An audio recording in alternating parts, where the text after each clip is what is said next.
Hi. So we will continue how to draw the SFD and BMD diagram for the overhanging beam subjected to the loads. Okay. So here you can see this problem, overhanging beam. So you know what is overhanging? Beyond the support, the beam is extend beyond the support, then it is called overhanging beam. Here both side the beam support is there, both sides the beam is extended beyond the support, therefore this is double overhanging beam, and the load is acting symmetrically. Symmetrical beam, so it is symmetrical overhanging beam. So you can see how to draw the SFD and BMD, right? So you know the first step is calculation of the reactions. So due to the symmetry of the beam, the loading and boundary conditions, the reaction both supports are equal, right? So the reaction at A will be equal to reaction at B, which is nothing but total load acting on the beam divided by 2. So what are the total load acting on the beam? You can see here 5 kilonewton, here also 5 kilonewton, 5 plus 5, 10, and here 10 kilonewton. So 10 plus 5 plus 5, 20. And this UDL, if you convert point load, this 2 into this distance is 6 meter. So 2 into this distance 6, 2 into 6, 12. So already 10, 5, 5, 20. 20 plus 12, 32. So total load acting is 32. So the RA will be RB will be is equal to W by 2. So 32 by 2. Therefore, RA will be is equal to 16 kilonewton and RB will be equal to 16 kilonewton. So you can see here. So W by 2. So 1 by 2 into W is 5 plus 10 plus 5 plus 2 into 6. Therefore, 32 by 2, 16 kilonewton. Okay. So you have calculated the reaction RA and RB. Now you need to draw shear force diagram. So shear force at the point C. At point C, if you see, at point C, the load will be downward 5 kilonewton. Therefore, F at C equal to minus 5 kilonewton. Okay. So here in between C and A, you can see there is no any load. Therefore, this minus 5 kilonewton is continuous and equal to 5 minus 5 kilonewton up to point A. Okay, now you can see the diagram here. At point C 0, then due to this 5 kilonewton minus 5, there is no load between C and A, it is continuous minus 5. Then at point A, what is the reaction? RA equal to 16 kilonewton. So RA is acting upward, therefore plus 16 kilonewton. Here already minus 5 kilonewton. So plus 16 minus 5, how much? Plus 11. So plus 16 minus 5 plus 11 kilonewton. So from minus 5, the point A, it will increase to plus 11 kilonewton. Then you can see at the point D. Okay, so if you see in between A and D, okay, shear force between A and D varies from the 11 to 5 kilonewton. Why? Because the value is plus 11 and load is, here you can see, here the value is 11. Then this load, uniformly distributed load, is acting up to the point D. If you consider this 2 into 3, and this 2 into 3 is acting,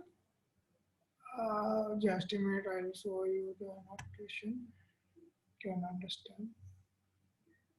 So here you can see this 2 kilonewton is, if you convert this 2 kilonewton point load, suppose, okay. So this 2 into distance, right? 2 into distance is 3. So this will be acting at a center point load. 2 into 3, 6 kilonewton acting at the center, right? Acting downwards, right? So now you can see here. So 11 kilonewton acting minus this is acting downward, therefore minus 2 into 3, therefore plus 5 kilonewton. So from 11 it will reduce to plus 5 kilonewton, right?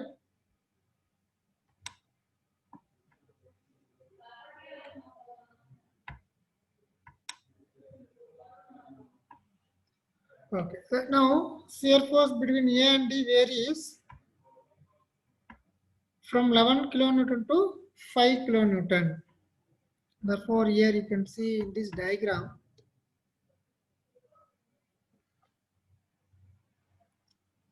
here 11 kilonewton. So because of this UDL minus 2 into 3, this will come to 5 kilonewton plus 5 kilonewton. Then here you can see already the load is minus 10 kilonewton. So here plus 5. So minus 10 plus 5 minus 5. Therefore from plus 5 to this become minus 5 because of the 10 kilonewton load. So after that, because of the UDL, if you see, this value will be vary like this, and here at the support B, the reaction will be RB. So what is the RB value? 16 kilonewton. Acting upward, therefore plus 16. So here, if you see, this one is minus 5. This here RB is plus 16. Therefore, plus 16 minus 5, you will get the minus 11 kilonewton. Minus 11 kilonewton. Therefore, from the minus 5, this value coming to minus 11 kilonewton. Okay.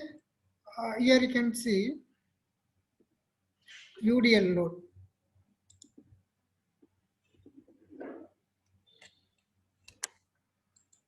So minus 11 plus 16, you will get the plus 5 kilonewton.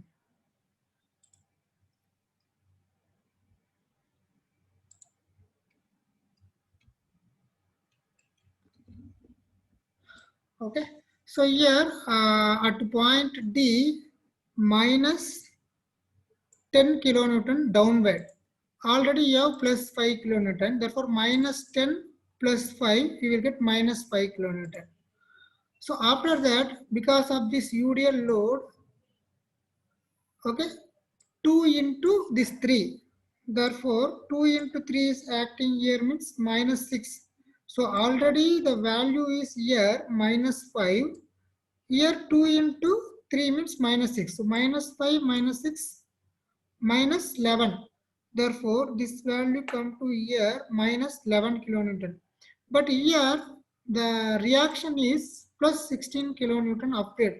So plus 16 minus 11, you will get the plus 5 here. Then from here to here there is no load, the plus 5 continue up to this point. Here already minus 5, so plus 5, we will get the 0. So here again 0. So this is how we have to draw the shear force diagram for the overhanging beam.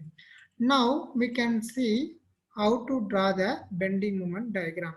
So you know very well the bending moment at the simply supported or the free end will be equal to 0. So you need to calculate moment at A and moment at B. So you can see the diagram here, the moment at A.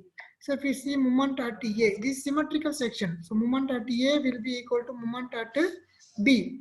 Therefore, moment at A, if you calculate, this is, you can see 5 into this distance, 5 into distance. That is the moment at the point A. So distance is 2 meter. Therefore, minus here, it is towards the section anti-clockwise. Therefore, minus 5 into 2, you will get minus 10 kilonewton meter. Therefore, moment at A will be equal to moment at B. That will be equal to minus 10 kilonewton meter. Now you can see moment at D. Moment at D. So here you see at point D, if you take the moment, load into distance. So here minus 5 into this distance is 5. Here 2 meter, here 3 meter. Therefore minus 5 into 5. Then this UDL is acting minus 2 into this distance is 3 minus 2 into 3, that is minus 6 into 3 by 2. So minus 6 into 1.5. Then here if you see plus 16 into 3. So plus 16 into 3. Here load 16 into distance is 3. So at the point D, if you see this is one load, this is another load, this UDL is another load. This loads, 3 loads into distance you have to consider. So this load into distance is minus 5 into this distance is 5, minus 5 into 5. This load if you consider plus 16 into this 3 plus 16 into 3. If you consider this load, this 2 into 3 is minus 6 acting down on minus 6 into 3 by 2, 1.5, minus 6 into 1.5. So at the point D, you can see minus 5 into 5 plus 16 into 3 minus 6 into 1.5. So you will get 14 kilonewton meter. Right? So moment. So hello లేదు sir చేయలేదు. So moment at C will be equal to moment at E will be equal to 0, and moment at A and B will be equal to minus 10 kilonewton meter, and moment at D 14 kilonewton meter. So now we can see here the bending moment diagram. Here at point C the bending moment value will be 0. At point A the bending moment value will be minus 10 kilonewton meter. Again it will increase to the 14 kilonewton meter positive. Okay, so this is symmetrical. Okay, symmetrical beam. Again, therefore, here at point E, again minus 10 kilonewton meter, then point E is 0. Okay, likewise, you have to draw the bending moment diagram. Okay, so while drawing the bending moment diagram, you can see in between C and A there is no load, therefore the bending moment curve is straight line. But in between A and B, the load is uniformly distributed load, therefore the bending moment curve will be parabolic. Again, in between B and E there is no load, therefore the bending moment will be linearly varying 0 to this distance. Okay, clear? So I hope you understand. Thank you for listening.